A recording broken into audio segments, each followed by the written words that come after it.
Bulletin की शुरुआत बड़ी खबर के साथ करेंगे। पुंछ आतंकी हमला मामले से जुड़ी हुई बड़ी खबर है।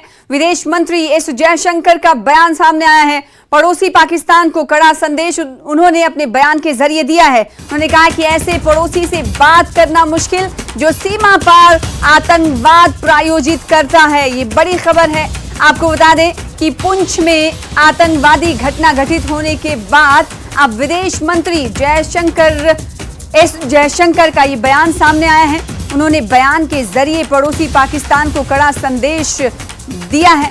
उन्होंने कहा है कि ऐसे पड़ोसी से बात करना मुश्किल है जो सीमा पार से आतंकवाद प्रायोजित करता है, आतंकवाद को बढ़ावा देता है। तो बड़ी खबर इस वक्त हम आपको दे रहे हैं। पुंछ के भाटा धुरिया में पिछले दिनों सेना के वाहन पर घाती आतंकवादियों ने हमला कर दिया था और इस हमले में 5 जवानों की मौत हुई थी, जबकि एक जवान घायल हुआ था। दूसरी तरफ इस वक्त इलाके में सर्च ऑपरेशन जारी है। लगातार दायरा बढ़ाया जा रहा है क्योंकि पूरा इलाका घने जंगलों से घिरा हुआ है। और इस बीच विदेश मंत्री एस जयशंकर ने बयान दिया है। पुंछ हमले के बाद उन्होंने कहा है कि ऐसे पड़ोसी से बात करना मुश्किल है जो सीमा पार आतंकवाद प्रायोजित करता है। बड़ी खबर आपको दे रहे हैं। उधर ये भी आपको इसी के साथ बताते हुए चले कि पिछले दिनों ही खबर आई थी meeting later in the evening where we will be talking about the state of the world.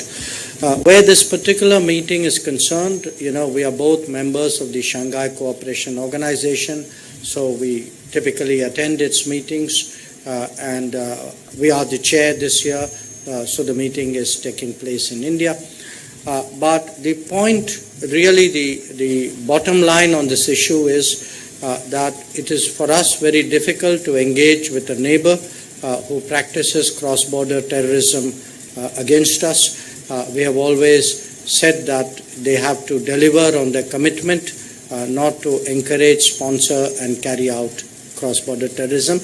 We continue to hope that one day we would reach that stage.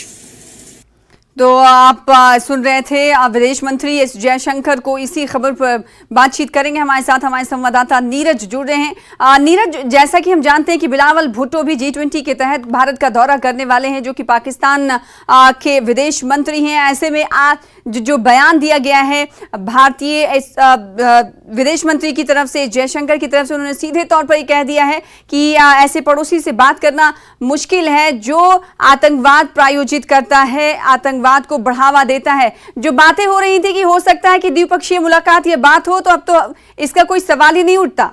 Neeraj, देखिए, अपने दर्शकों को पहले बता दें कि G20 के लिए नहीं, बिलावल भुट्टो शंघाई सहयोग संगठन की बैठक के लिए आ रहे हैं। G20 में पाकिस्तान को न आमंत्रण है, न वो सदस्य है। SCO की बैठक के लिए अगले महीने के शुरू में आएंगे बिलावल भुट्टो। उससे पहले एक साफ संदेश दिया गया कि ऐसे पड़ोसी जो कि आतंकवाद को बढ़ावा देता है, सीमा पार आतंकवाद को बढ़ावा देता है और अपनी प्रतिबद्धता सीमा पार आतंकवाद को बढ़ावा देना बंद नहीं करता है, तो जब तक ऐसा नहीं करता तब तक उनसे बातचीत करने का कोई फायदा नहीं है। SCO बैठक में पाकिस्तान भी सदस्य और भारत तो इस बार अध्यक्षता कर रहा है, लेकिन साइडलाइंस में मीटिंग हो सकती है, इस बात से इनकार नहीं किया जा सकता। लेकिन द्विपक्षीय मुद्दों पर बहुत ज्यादा बात होगी, क्योंकि भारत बार बार कहता रहा है कि टॉक एंड टेरर साथ साथ नहीं चल सकता। और इसलिए दौरे से पहले भारतीय विदेश मंत्री की तरफ से एक साफ संदेश पाकिस्तान को कि अगर कोई उम्मीद लगा है बैठे टेरर भी चले और टॉक भी चले, तो वो उम्मीद पूरी नहीं होगी। बिल्कुल।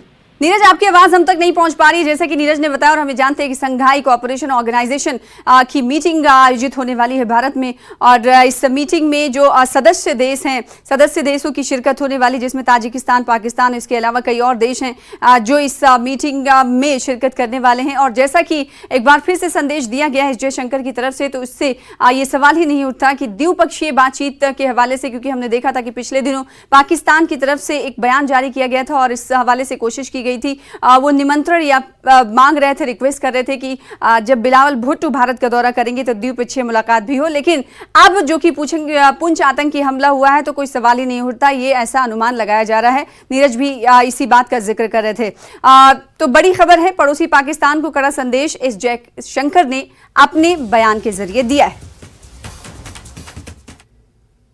आगे बढ़ेंगे। लद्दाख Y20 प्री समिट की मेजबानी